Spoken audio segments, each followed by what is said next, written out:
Viridian, the Green Guide, by Clouds. My head in the clouds, not coming down. Chapter 5. Fame. Summary. Characters react to Viridian's fancy new name. Shota tightened his capture weapon and pushed the villain more firmly against the wall. It's illogical to resist. Just tell me what I need to know. Dude, it's just some drugs, the villain said. If you have a problem with that, then maybe you should get out more. I've got a couple samples that'd be good for a first-timer. Shota rolled his eyes. Yes, offer to sell drugs to the hero that's arresting you. And honestly, if it weren't just party drugs, I probably wouldn't care that much. But this is Trigger, so I'll ask you one more time. Where do you get the drugs? Fuck you! Shota sighed. Fine, have it your way. He dialed Sakachi and waited until the detective's half-awake voice groaned over the line. But he sent a car. I've got a perp to bring in for processing and interrogation. Sakachi looked up from his paperwork as Eraser walked in the villain he just arrested. The guy was probably a low-level dealer like the others that Eraser had brought in, but there was always the hope that the next villain would know who was behind Trigger. Interrogation room 8 is open, Eraser. You can put him in there. Eraser grunted in acknowledgement and dragged the thug toward the back of the station as Sakachi poured them both some coffee. He'd have to go interrogate the guy later, since he was one of the detectives on the Trigger investigation, but that could wait a bit until this paperwork was done. Leaving the perps to wait for a few minutes helped establish control of the situation anyway. Shota finally sat down on the other side of his desk and grabbed the coffee, then grimaced. Sakachi, you didn't mention that the station had switched up the coffee for a paint thinner. Sakachi just laughed. Oh, you're just mad that Musutafu doesn't have your favorite cat cafe. What can I say? The Hatta brothers make a mean cup of coffee, Shota shrugged. You got those forms? I want to get this over with as fast as possible. Sakachi shook his head, but grabbed the villain intake form from the drawer at his right and handed it to Shota, who started to fill it out with both annoyance and boredom. Paperwork wasn't fun, by any means, and Shota would rather be patrolling the streets, looking for more info for the Trigger investigation, but bureaucracy was a part of life, so he had to put up with it. They kept working in companionable silence for a few minutes until the doors to the station flew open again and Amplifier came bounding in, with a villain in tow, and took him straight to the holding cell. Why is she so loud? Shota grumbled. Sakachi raised an eyebrow. She hasn't even said anything yet. Exactly. Even her presence is loud enough to draw attention. It's annoying. Oh, don't be a Spurs-bot, Eraser. Amplifier grinned as she grabbed a chair to sit beside him. You're just mad because you wouldn't be noticed by a rat. That's intentional, you know, Shota said as Sakachi handed Amplifier the villain intake form. People don't notice me unless I want them to notice me. Maybe that's why you haven't run into our little Vigilante guide yet, Amplifier said. He just doesn't know you exist. Shota rolled his eyes. I think it's much more likely that UA is out of his comfort zone, and since I always stick to that area unless I'm following a lead, we just haven't had a chance to run into each other yet. Sure, Amplifier grinned. Whatever you say, Eraser. Was that villain one of the Green Guides? Sakachi asked. That depends on your definition, Amplifier said. If you mean, did he lead me to the guy? Then yes. But if you mean, did he take that guy down himself? Then no. Shota frowned. I thought the Green Guide didn't ever take down villains on his own. Sakachi sighed. He didn't, at least until last night when we responded to a call about an attempted assault, only to find the perp already knocked out and tied up with pieces of an old t-shirt. The victim said the guy who did it was a kid in a green hoodie and goggles. Shota rubbed his temples to try and ease the coming headache. The problem child was going to be the death of him. How?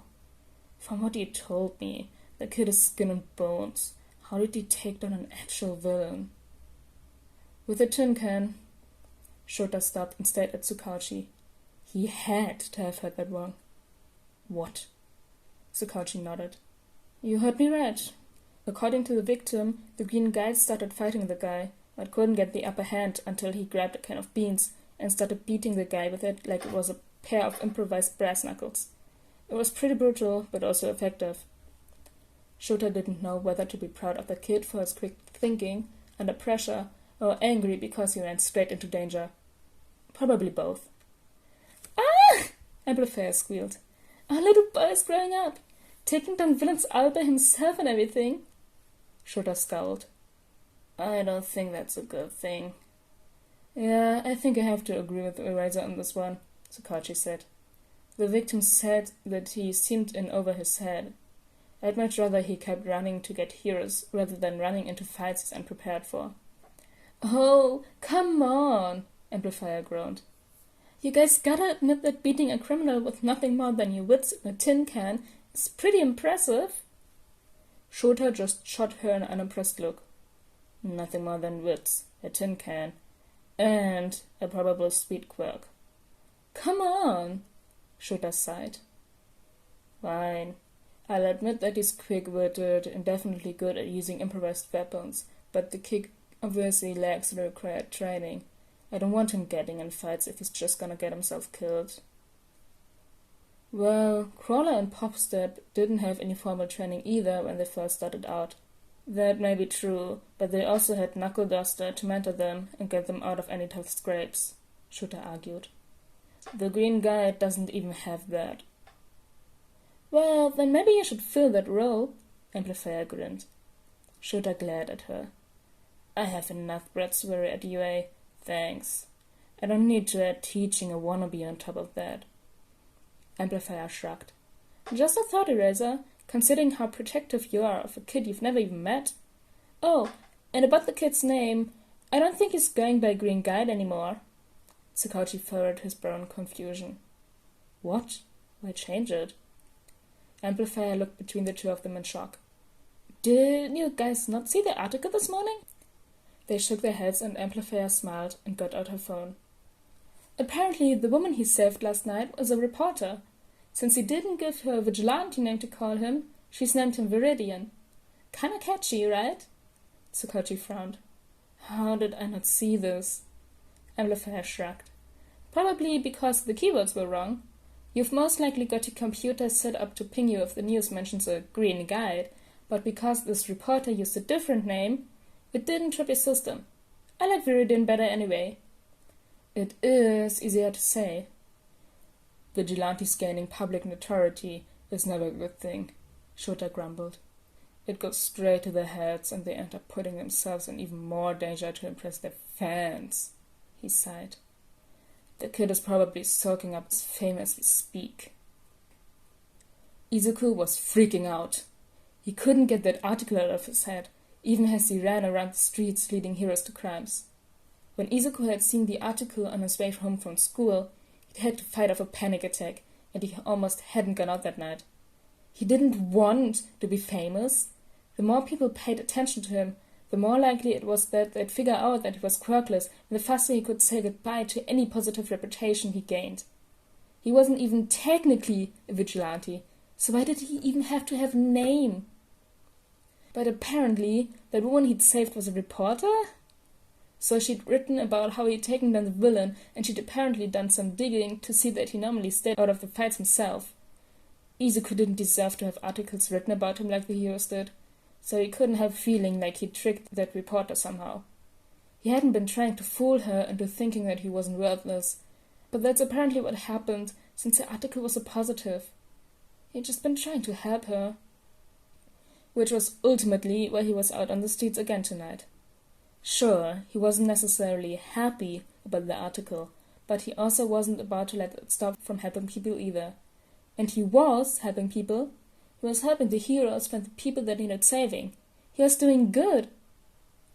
But he should probably start carrying weapons if he ever planned to jump into a fight again.